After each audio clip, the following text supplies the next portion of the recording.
friends. This is Erin, your host of Homeschooling with Grace. And I am outside recording today if you're just listening instead of watching. So you may hear or see a little bit of traffic going by, but we'll try to get that out after this is created. We're going to talk today about why the why matters more than the how when it comes to homeschooling.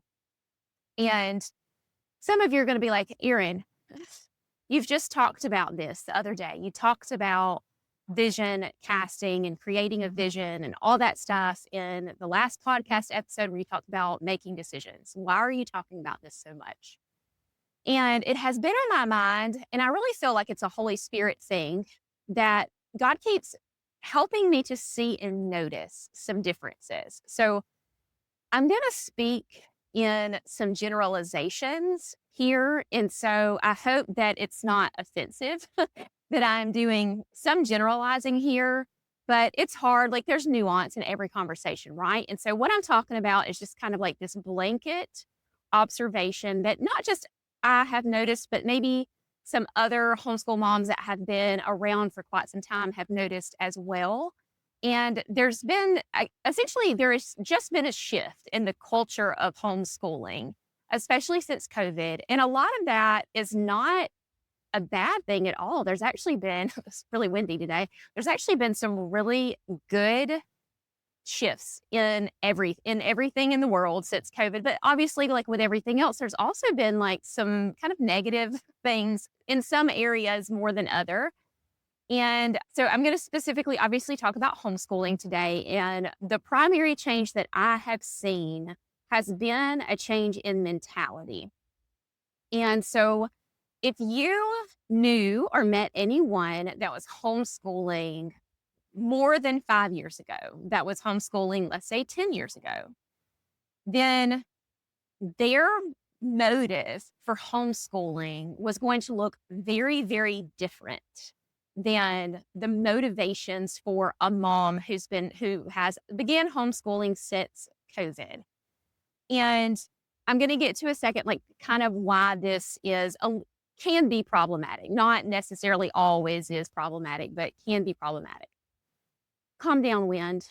It's because people used to homeschool because they believed that there was a greater calling on their lives and their children's lives than what was being offered in public school or even a private school.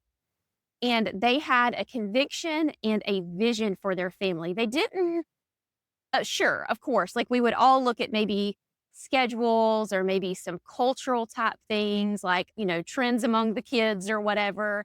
There would definitely be things about school that made you think, well, I can do better than that, or that is even harmful to my child.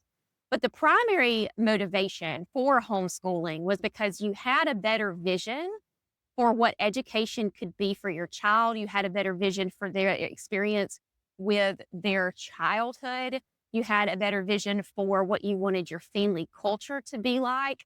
And kind of those visions and those desires of your heart were what led you away from having your children in school. And so you started out from the beginning with a mentality toward something that was greater. Okay. Since COVID and since a lot of the negative things that have kind of happened in culture and in our schools and stuff, there are a lot of good reasons not to put your children in school anymore. There are many more reasons now to homeschool than there was 10 years ago. The propaganda that schools are teaching and pushing seems to be much more overt and overwhelming and harmful. And obviously, active shooter drills and safety issues, bullying, especially when it comes to online bullying in schools and stuff, it's just so harmful, right? And so there are many people that are homeschooling now because they don't want their child to be a part of that. Either their child already has been deeply affected by some aspect of that, or they have a legitimate fear and concern that their child will be involved in those types of things. And so they're like, well, we're just going to homeschool because anything has to be better than this. And that's not far off from the truth, right? But at the same time, even if that is our motivation for homeschooling, we still can't stay there, right? Like my reason for homeschooling and the reason for many people to homeschool before COVID was not as much about the school system. For some people, it definitely was, but it depends upon like your school system that you're in, right? And so things just weren't so bad that that was not our primary motivation. We just had other motivations toward a specific goal. We thought we could do better and we wanted better for our children. We weren't trying to like just avoid harm. Okay. And now it's different.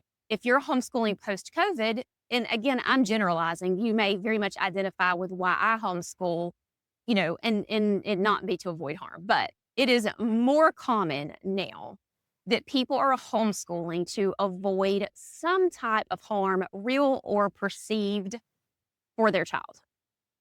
And that there's nothing like not only is there nothing wrong with that, but that's very good, right? Like we are supposed to do the best for our children that we possibly can. And so if we perceive there to be harm for them in the classroom, whether it's from the class environment itself or just, the curriculum or whatever it is, we have a duty to remove our children from that situation and do our level best to educate them at home and at minimum not cause them any harm, right?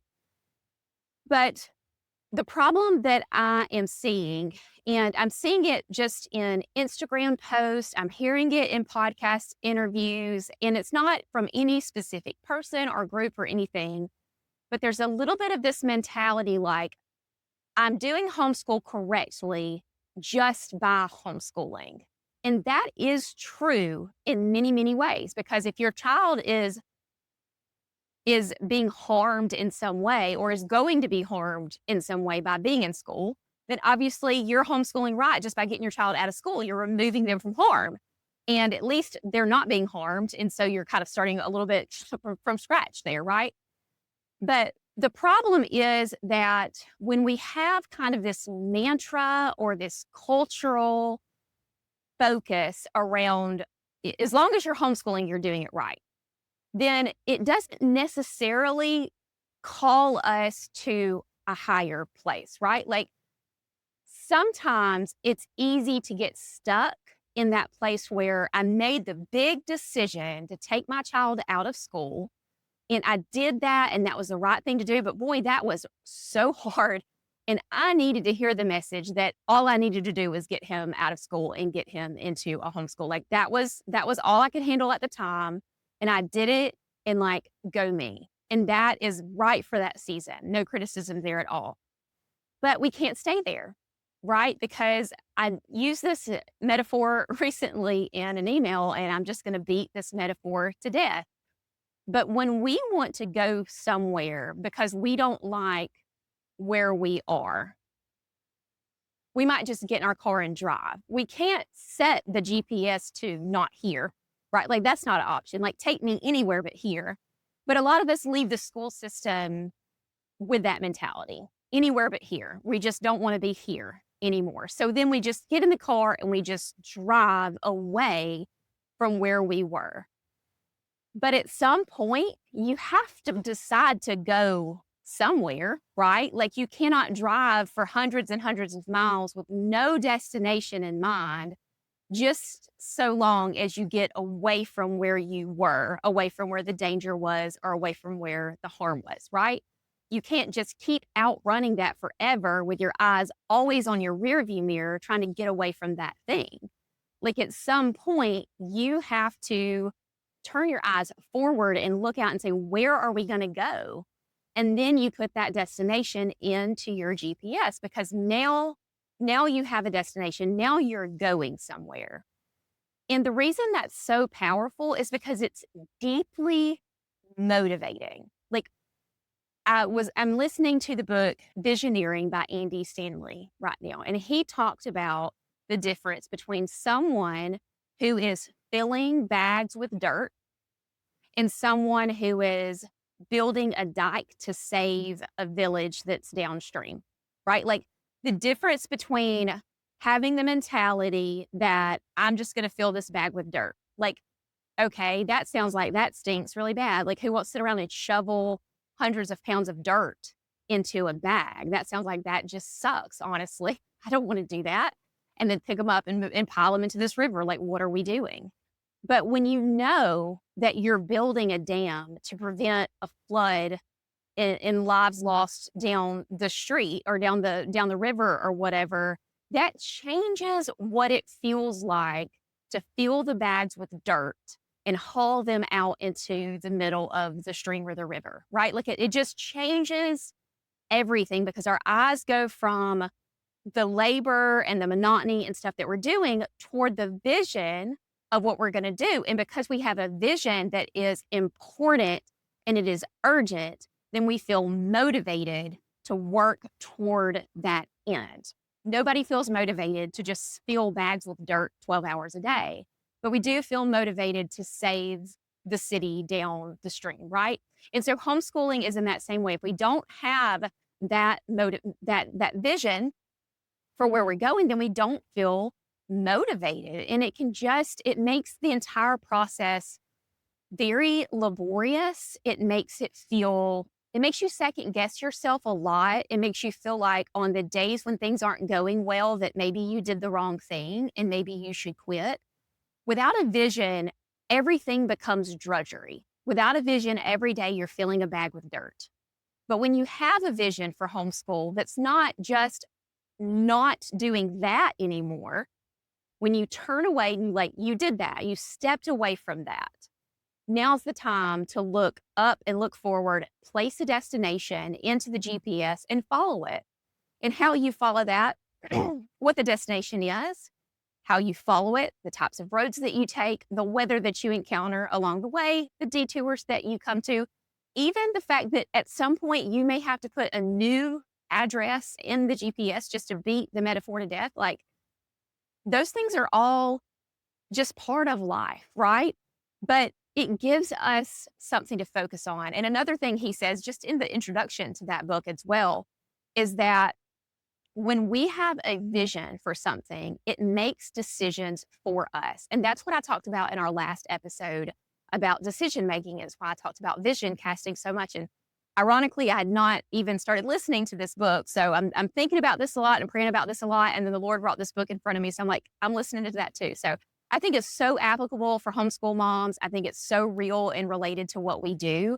And I think that there has just been this shift in the culture because of the reality of our times, where we've shifted away from coming into homeschool with a vision to coming into homeschool kind of, and we were terrified too, but kind of more terrified because you're just trying to get away from the harm, right? You're just trying to get away from like the peril, your child's needs are not being met academically, your child's being bullied. There are 1 out of 50 students in an overcrowded room. Your child has anxiety about going to school because of social relationships or, a fear of safety at the school. There's so many reasons that parents are deciding to bring their children home. And again, I just want to affirm you in that decision that it is a good decision. It is a holy and just decision. It is the right decision. But once you've made the decision and you've acted in obedience, you can't just stop there. You can't just stop and be like, well, I got them out of school. We're homeschoolers now. And then you kind of pick out some curriculum a friend recommended. And then that kind of stinks for you guys because really it's a good fit for her family, but it's not for yours. And you feel lost and you don't know, there's so much curriculum and educational philosophies. And there's a lot of loud voices now that you guys are dealing with that we did not listen to. Like 10 years ago, Instagram barely existed. We were all putting pictures of our food on there.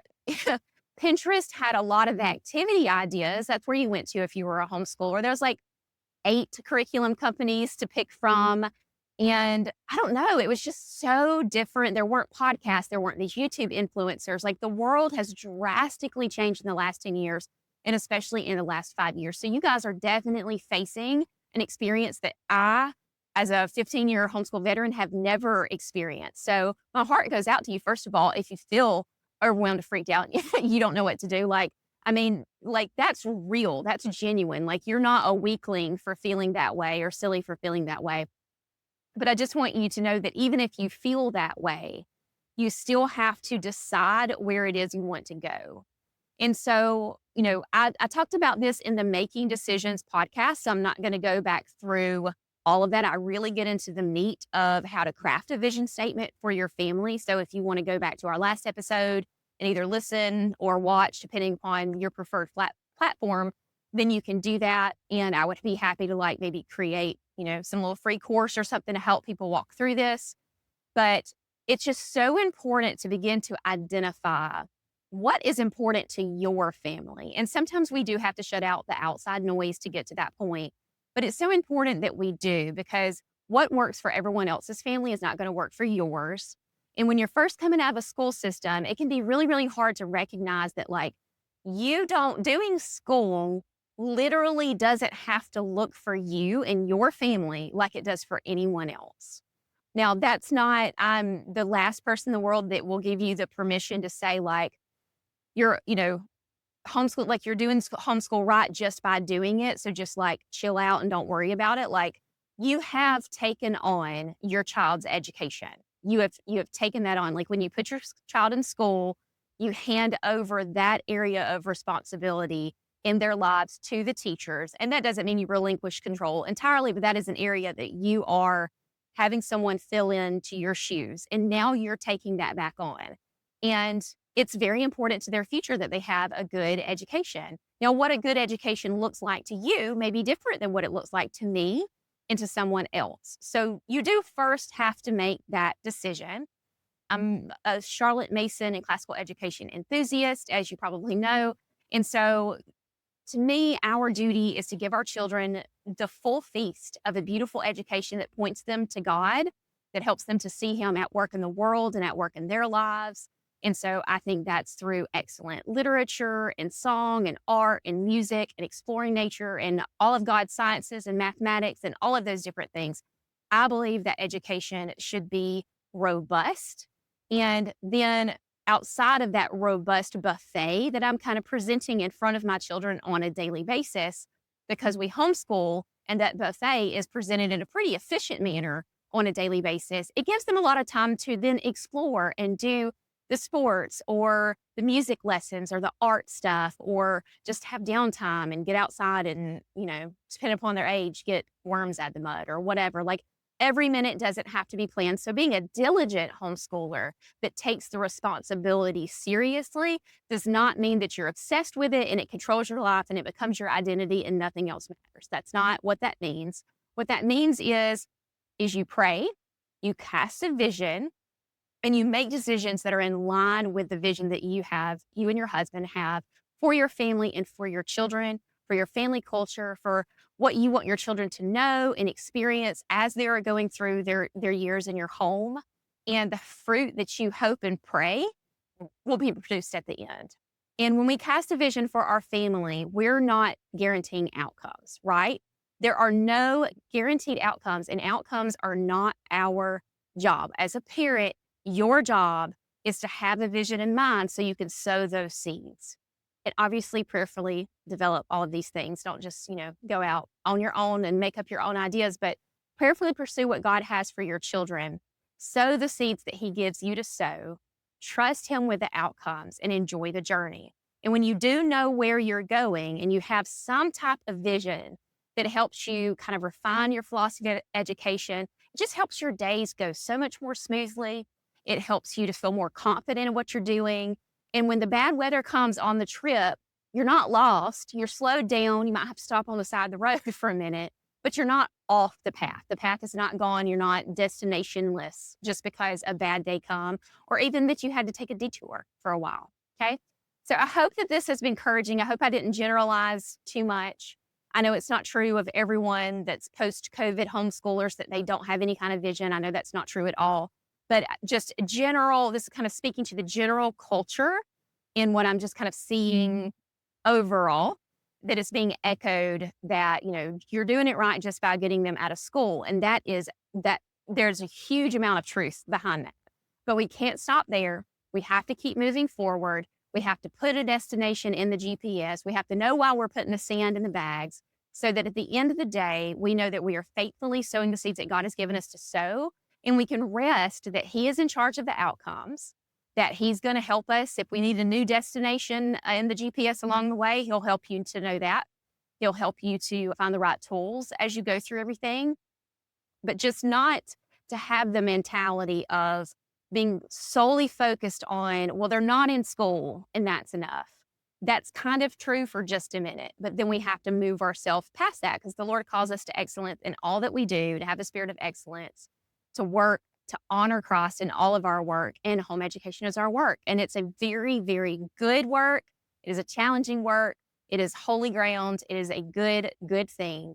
And so I just want to encourage you today to keep pursuing the Lord as you walk down this path and reach out to us if you have any questions. If you're not sure how to cast a vision, if you're not sure what that even means, definitely going to point you back to the last video or podcast on homeschool decisions or making hard decisions just in general. And then I'm happy to answer any of your questions. Thank you for joining me today. And I hope that you and your homeschool and your family will be blessed. Bye bye.